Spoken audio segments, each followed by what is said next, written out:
Hey tea heads, this is Don from Mayleaf. In front of me I have 9 stellar teas, our 2025 green tea selections for this year. We still have a few to arrive, but these are the teas that are currently available online on our website. I'm speaking to you from June 2025.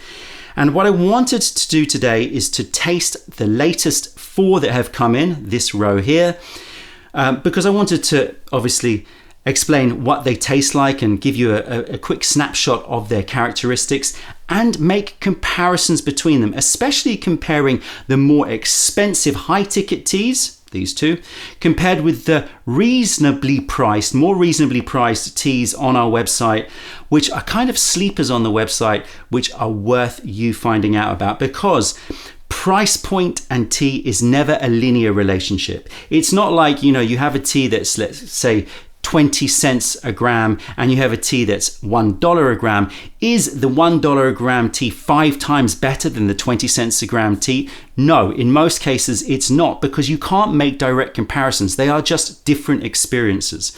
And with every tea type, with every experience that you're seeking out, there is going to be an average price point, and that's dependent on lots of things. It's dependent on the prestige of the tea, how many people want it, the amount of labor that goes into it.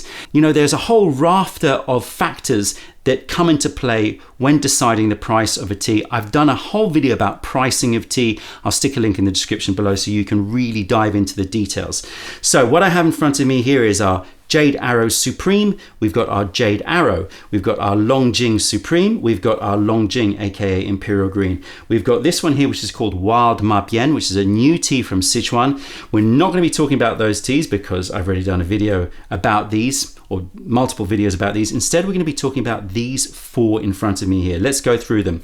We have classic. Everybody should know this tea. This is Hokui, also known as monkey picked tea for us, but there's a variety of different names, but Hokui is the Chinese name for it. This comes from Anhui province. This one here is bamboo saber, aka Juyeqing, which comes from Sichuan province. This one here is Cloud Lake, aka Yunwu tea, so cloud and mist tea. And this comes from Zhejiang province. And here we've got a new tea which has just arrived. We've never stocked this tea before. This is Qianshan Mist, which comes from Fujian province. So we're going to move these out of the way because, as I said, we've done videos about them. I'll put links to all these videos about those teas in the description. Let's focus our attention on these. And you can broadly split these teas in half, right? First of all, they all come from different provinces. You've got Fujian province, you've got Zhejiang province, you've got Sichuan province, and you've got Anhui province. And you can see that this half is much greener, right? This half, you can see that there's more attention that has been paid to, let's say, appearance, right? Very, very distinctive appearance, the Hokui. Similarly with the Juyeqing, the bamboo saber, very, very distinctive, bald green buds. And then you've got these which look a bit more straggly, right? They look a little bit rougher, and they are cheaper teas. The average price of sort of these teas are like between 20 and 30 cents per gram. These are like 80 cents to $1 per gram. So we're talking about, 2-3 times the price, maybe even 4 times the price in some cases. So I want to taste them so that you can get an idea of their differences, and you can get an idea of, what you are looking for when you are selecting these teas and why you may be paying a higher price. Right, how do we begin? Let's, I guess, what we're going to do, I think, is I'll go through the 10-step tasting, but I'll do a shortcut version of it, and I'll go through each stage with each tea at a time. So we'll be able to compare nose dry leaf across all of them, then nose wet leaf across all of them, so that you get an idea of the differences between them. Let me quickly set up the vessel and I'll be back. Okay, I have them all in front of me. Let's quickly scope these teas so you understand a little bit more about them. This is from Sichuan province. This is bamboo saber, aka Juyeqing. It was picked on the 18th of March 2025, so very early spring picked. Now Sichuan always flushes earlier than other provinces in general, so it's usual for it to be earlier, but 18th of March is very, very early. This comes from the Lao Chuan Cha variety, so the old heirloom varieties grown from seed. These are from old bushes. This comes from Ermei in Leshan in Sichuan in China. You can see that it's mostly buds here. It's pretty much always bud tea, and the elevation is quite high up. It's around 1,000 meters. Here you've got Hokui, again, very distinctive look. This comes from Anhui province, a very historic area. This was picked on the 18th of April 2025. It comes from the Shi Daye Zhong variety, and it's a very special picking of that variety, which is then processed handmade. So it's going through a handmade process of crushing the leaves. It's not the look of those very flat, thin Hokui that you'll see, which looks very pretty, but is usually more machine made and usually lower quality. This comes from the historic Hokong area of Taiping in Anhui province, the famed area for this tea type. The elevation there is around 300 to 400 meters. Then you have here our Cloud Lake, aka Yunwu. This comes from, as I said, Zhejiang province. This is from April 2025. The cultivar is the Xiangcha Xiaoyezhong, so a sort of small leaf variety from that area.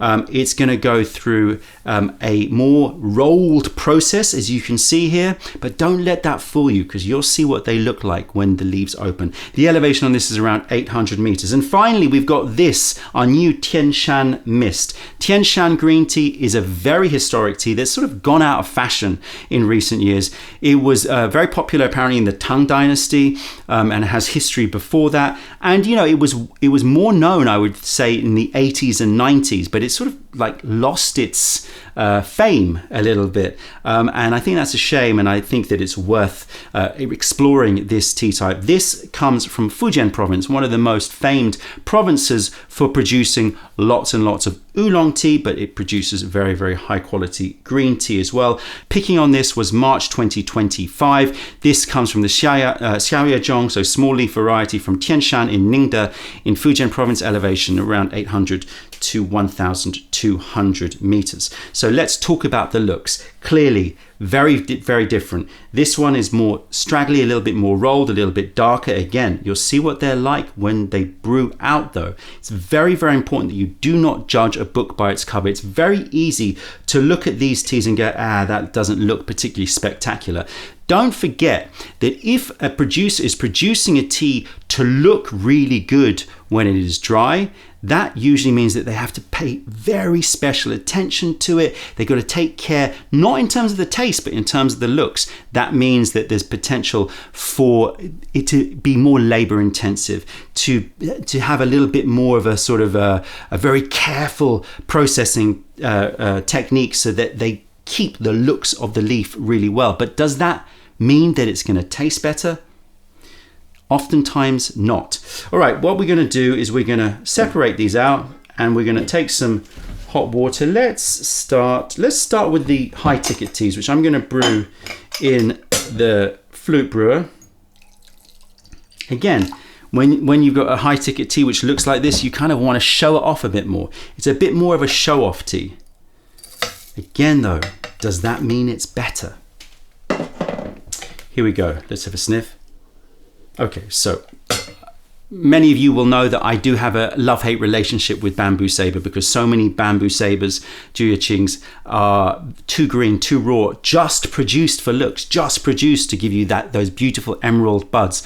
But when you drink it, it's just like, it's very green, it's very fresh, and a little bit too raw. This, however, is different. Yes, I'm getting bamboo. Yes, I'm getting some sort of green of like cucumber, but I'm also getting lots and lots of savory and milky. I'm getting evaporated milk. I'm getting salted porridge. I'm getting some salted butter. You know, it's just got a creamy, savory quality, which is key. That's the only way that I will be selecting these teas, because they are expensive. I expect it to be a premium experience. Oftentimes you'll see it looks beautiful, but it will have too raw a taste. This has that beautiful combination of green, but not raw. Like, as I said, like cucumber and some sort of green bamboo, but then it moves into the sort of savory, slightly brothy, like maybe like nettle soup. And then it moves into like evaporated milk and custards and salted butter. Gorgeous. All right, let's warm up this flute brewer and we'll have a smell.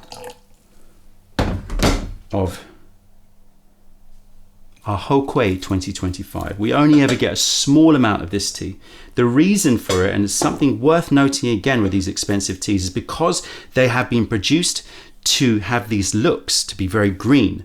That usually means that they haven't been processed so that the flavors and the aromatics will stick and will hold for a long period of time. So therefore we only buy a small amount of this, because sort of within about 6 months to a year, it's kind of like going to have lost a lot of its verve. So we buy just so that we can satisfy for the people who love Hokui, me included, for the next sort of 6 months to 8 months. But after that, it starts to deteriorate. Again, it's another problem with these high-ticket teas, is that they're a little bit more fragile, more delicate, let's say. You want to put a surprising amount in, because don't forget that, these are sort of individual bud and leaves. So if you imagine, you're actually getting very few buds and leaves in here compared with these ones. Let me just throw this water away because I felt like it was getting a little bit wet in there. Okay.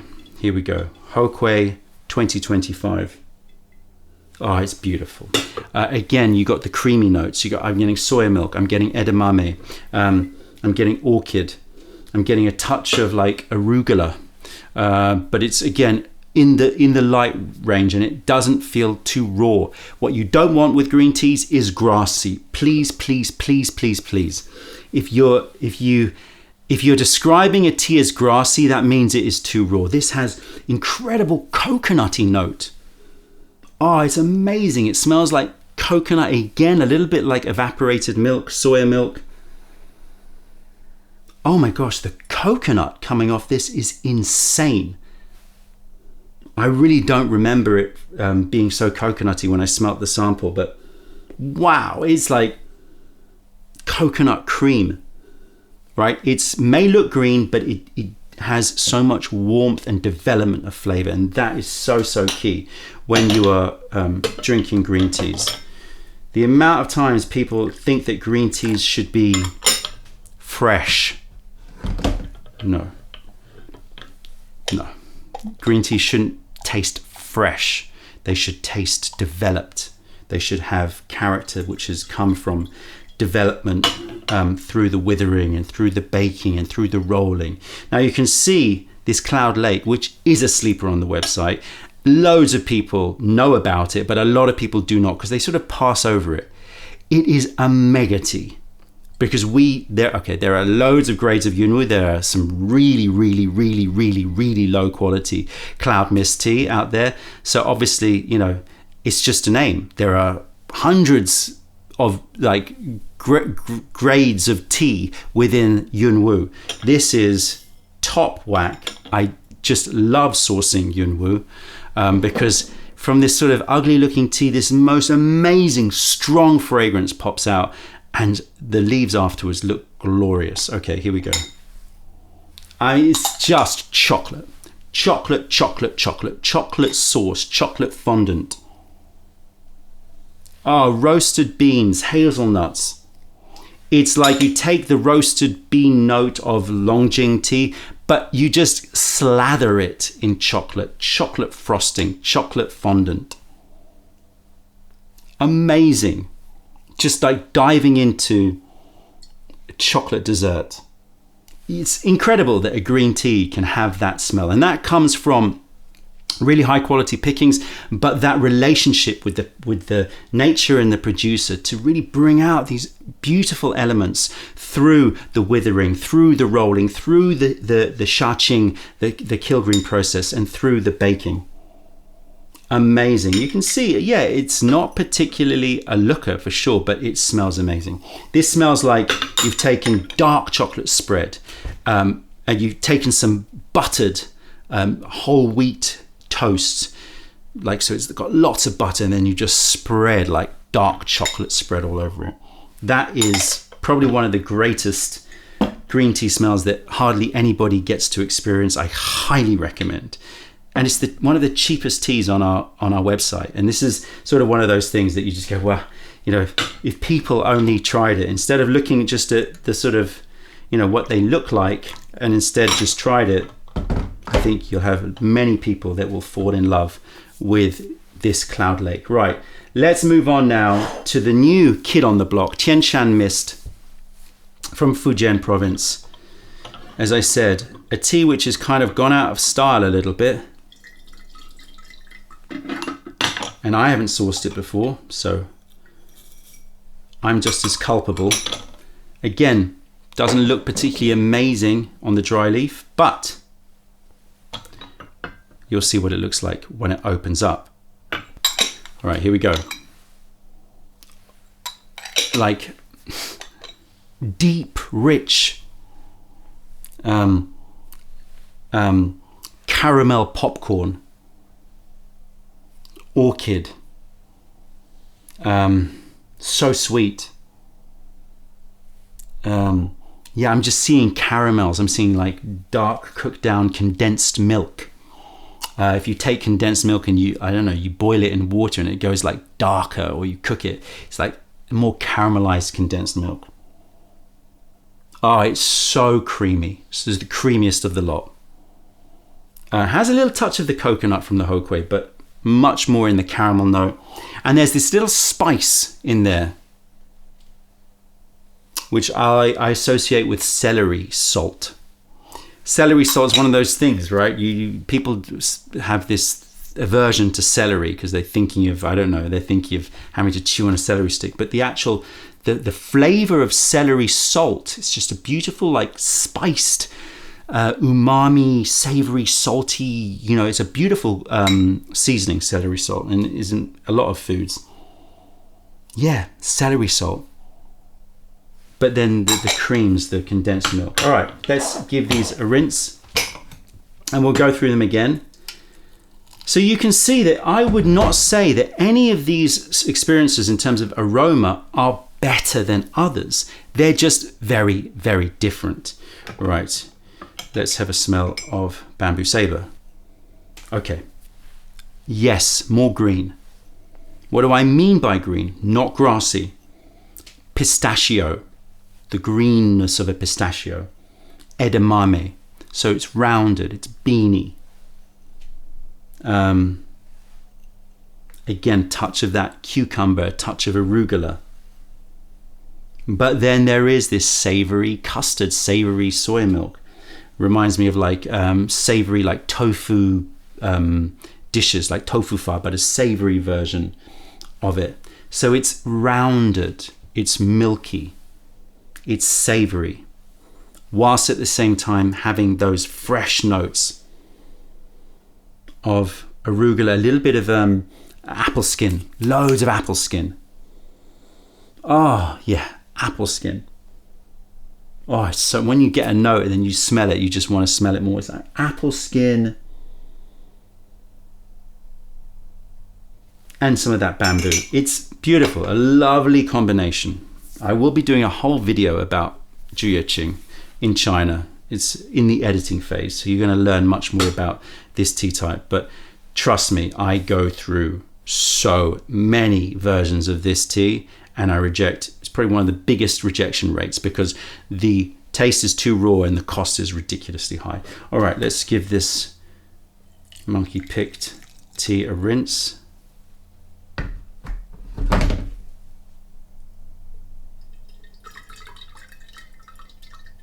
Okay. Oh, okay. The coconut's still there.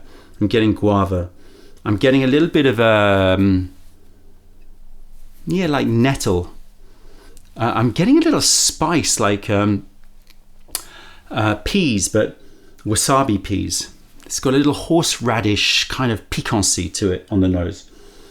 So it's coconuts and creams, but then it's got some wasabi, some spice to it.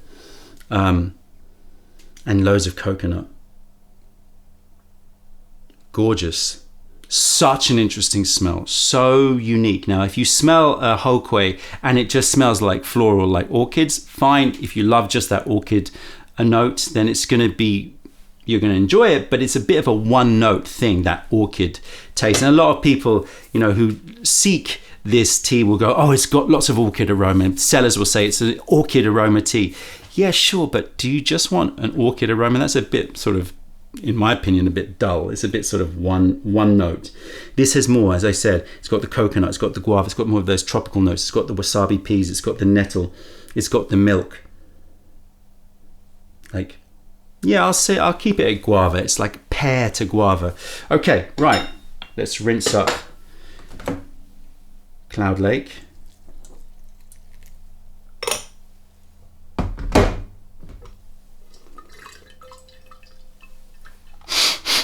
I can already smell it just from here. And I'll be talking a bit about the difference just in general between these two sides of the Gong Fu vessel. So strong.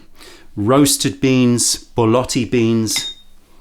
It's got a savory note to it, very savory, like almost like sticky demi-glace reduced down sauce. You know, the sticky sauce that you just kind of you want to lick from the plate. It's very sticky on the lips. Savory, like crackers, very savory. What's that brand? Oh, it escapes me. There's a British brand of crackers that you have with cheese that this reminds me of. Very savory. But then the chocolate comes back. Bizarre, I know, but amazing. So you're getting all these savory notes, beany notes, and like kind of demi-glace sauce, and you know, reduced down, almost like twiglet kind of marmite-y savoriness, and then out comes chocolate, the tiniest hint of flowers, and a little kind of, interestingly, a little bit like a marker pen note. Nothing bad, nothing unnatural, but like just a sort of like brightness that pops through as well. So interesting, so rich, so deep. Okay, Tian Shan, give it a rinse.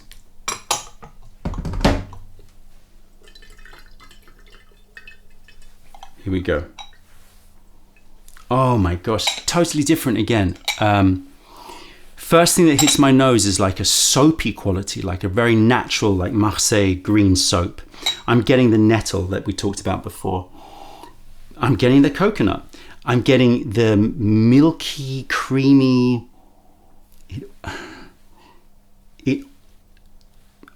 I mean, it's pushing it a bit too far, but it reminds me of a custard that has been fragranced the tiniest bit with durian. And I don't mean the sort of sulfurous side of durian. I mean more that sort of cream pudding quality of durian, but a bit funkier. So it's kind of got like a durian cream. Again, that celery salt is there, but it's dialed down. Maybe it's more like lovage, the herb. Ah, so interesting. Like this combination of herbaceous and creamy, coconutty, and still a bit floral as well. A beautifully balanced tea. But in general, if you had to sort of, you know, make sort of broad statements, these aromas, they're all rich, but these aromas are more in the elegant, light, you know, descriptors. These ones are deep and rich.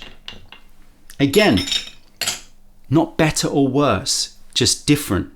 And so when you are sort of looking at green teas and you're looking at price points, generally, and I've said this before in other videos, generally the highest priced teas are the ones that have the most delicacy and elegance, whereas the ones that are richer and stronger and more sort of impactful, you know, straight off the nose. Like when I'm here having this symphony of smells, these ones are dominating because they're just so rich.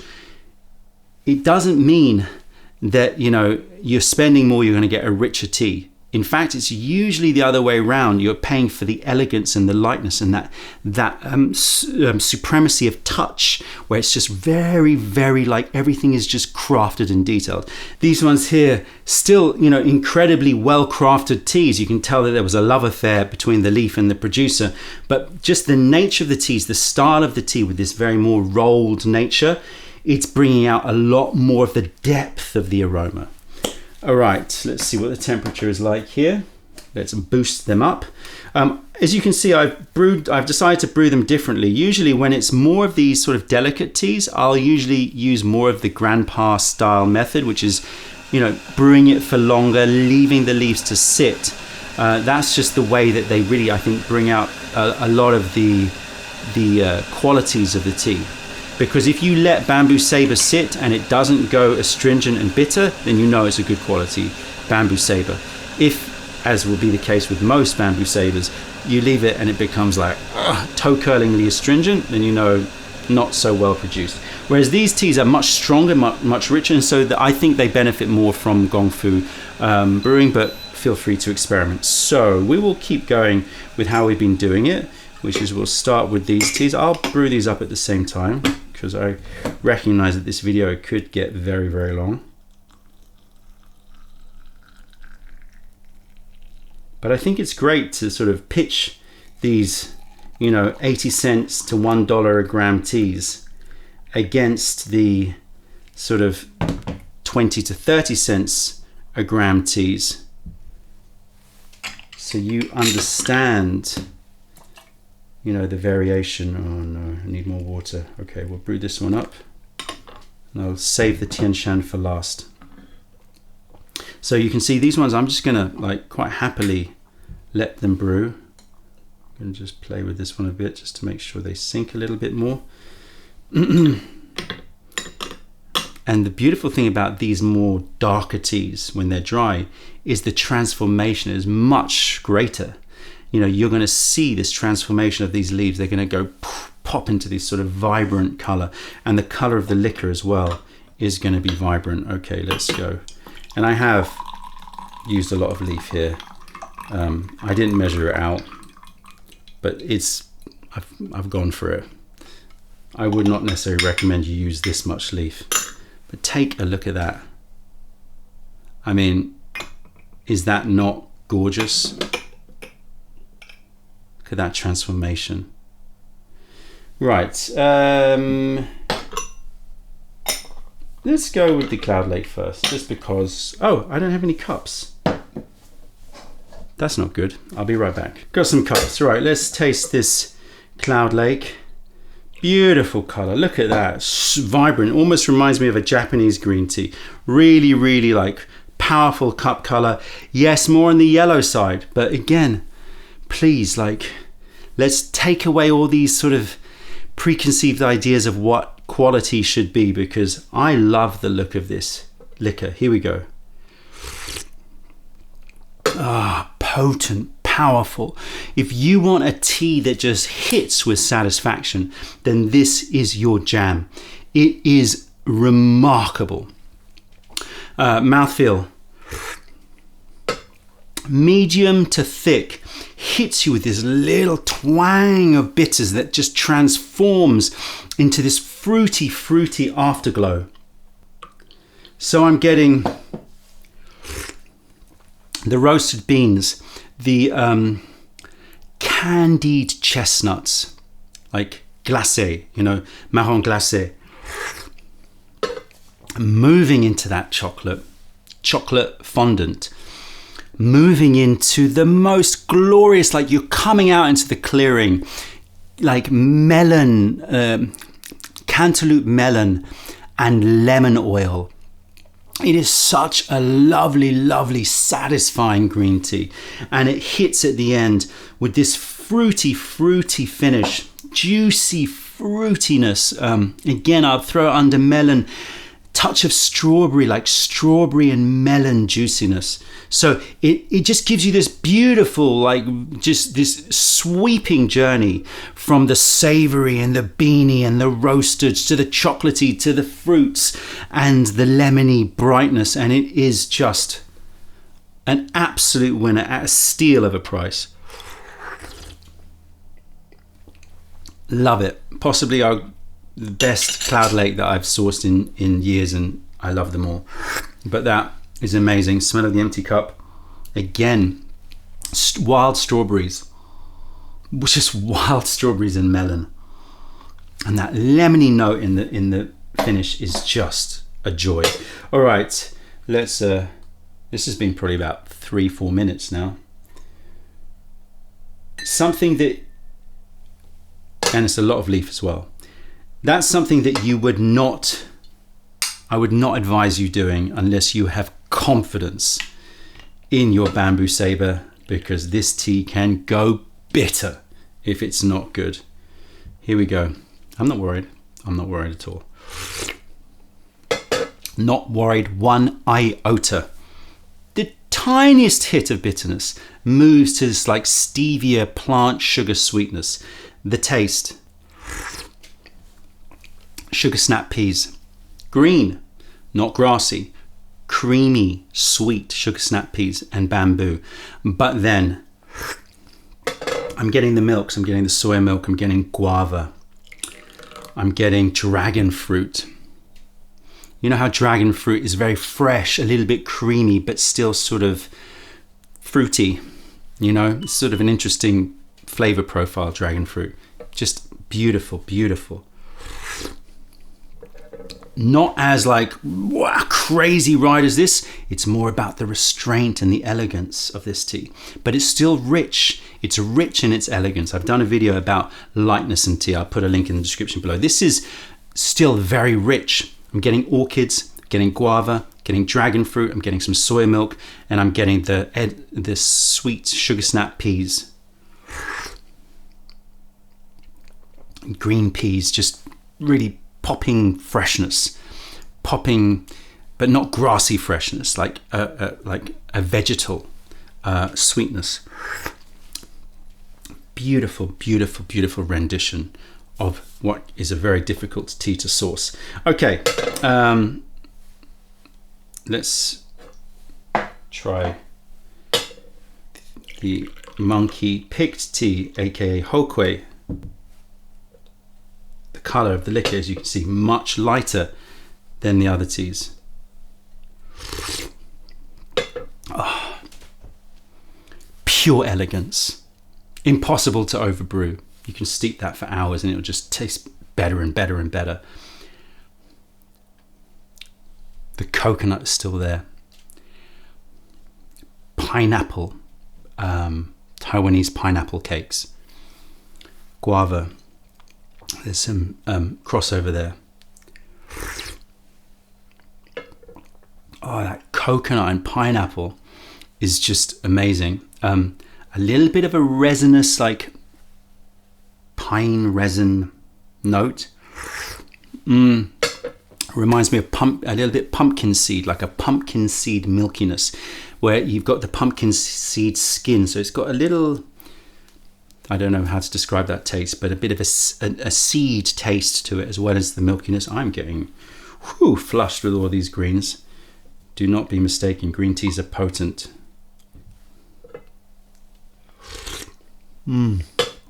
Thick, elegant, luxurious, but still light, still delicate. Yeah, soy milk, pumpkin seeds, guava, pineapple buns, coconut. Whoa. It's been a good year for these green teas, I tell you that. Gorgeous. All right, let's move on to the new kid, Tian Shan Green. Can't wait to see how these transform as well. All right. I'm brewing everything here with 80-degree water, just as a sort of general rule. You can play around with your own temperatures, but I would say that that's a pretty good starting point from which you can experiment. Let's tidy this up a little bit, rinse this cup. In many ways, from the aroma, Tian Shan Green is definitely more on this side in terms of deeper, richer aromatics because of its more heavily rolled nature. But it sort of is a bridge, a little bridge into the more delicate notes and elegance of the teas on my left. And you can see how those leaves are transforming. Look at them just popping open. I love that about these darker teas. Beautiful lime and emerald colored leaves. All right, let's pour this off. Wow, look at that liquor. Rich lime color, a little bit less cloudy compared with the Cloud Lake. Right, yeah, very, very clear. Cheers, everybody. Tian Shan Mist. Yeah, this is the bridge. This is the bridge between the two. It's got potency and richness and a bit more depth to it. The deeper notes are more in those roasted notes. I wouldn't say bean so much. I would say maybe more like toasted pine nuts. So it's a bit lighter. There's orchid here as well, so that's moving into the more orchid notes of these lighter teas. There's still some of that celery salt, celery seeds, like seasoning spice to it. There's also a little kicker of like a tiny twang of acidity. It's very, very slight, but it reminds me of the acidity and the aromatics of rhubarb. But you take that rhubarb and you mix it in with some cream, or you have a rhubarb fool. So it's that creamy rhubarb notes to it. Again, milks. It's kind of got a bit of everything here. Definitely, there's a little twang of like rhubarb in there.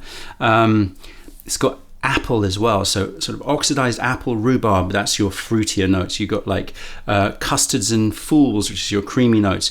You've got like pine nuts and celery salt, gives it that sort of like savory, little spicy note to it as well. And then you have orchids. Listen, I lose count.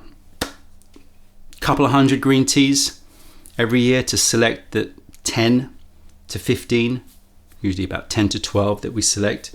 So I stand by all of these teas. If you see a tea on the Mayleaf website and it's like, you know, affordable, I know a lot of people saying that none of your teas are affordable. Look, you know, we source top shelf, but there are some areas that just are generally cheaper. So Sichuan and Anhui always, almost without any exception, will be more expensive. Why? More famous, lower yield, different traditions, different labor costs. As I said, I've done a whole video about what denotes cost and price in tea, which you can check out. But it is just more famed and has historically always commanded higher prices, and so they don't reduce prices. Whereas Fujian and Zhejiang are very famous areas to produce tea, top ticket teas, but they produce higher volume. It's more of they're higher yields from these areas, and just historically they tend to command lower prices. And so when you see something which is a more affordable price, look at the area. If it's a very affordable price and come from Sichuan province, I mean, great, maybe it's going to be good, but it's less likely. Whereas, you know, places like Fujian, Zhejiang, and other, you know, areas that are less sort of like famed for being the top level high ticket greens, you know, you can get amazing teas. Sleepers on our website, I'm telling you. Those of you who know, and you know, they buy pouches of the stuff, right? They buy pouches of Cloud Lake because they know it's just such a great price to experience ratio. And I hope that you get to taste all of the different nuances and recognize that price is just one factor out there. It does not, as I say, relate to a linear scale of if it's 5 times the price, it's 5 times better. It's just different experiences that you can only get from certain areas and certain cultivars. And those areas and cultivars and tea types just have historic pricing built into them, which means that you are going to pay a lot more for Sichuan and Anhui teas compared to Zhejiang and Fujian. Anyway, go explore. I hope that you have fun and just taste everything, because you will really build a much better understanding of these teas, so you know what to look for and you spot those secret sleepers on the website. That's it, tea heads. Check out our other videos, taste our teas wherever you're in the world by browsing mayleaf.com, and come visit us if you're ever in London. Other than that, I'm a very tea high Don from Mayleaf. Thank you for being a part of the revelation of true tea. Stay away from those tea bags. Keep drinking the great stuff and spread the word, because nobody deserves bad tea. Bye.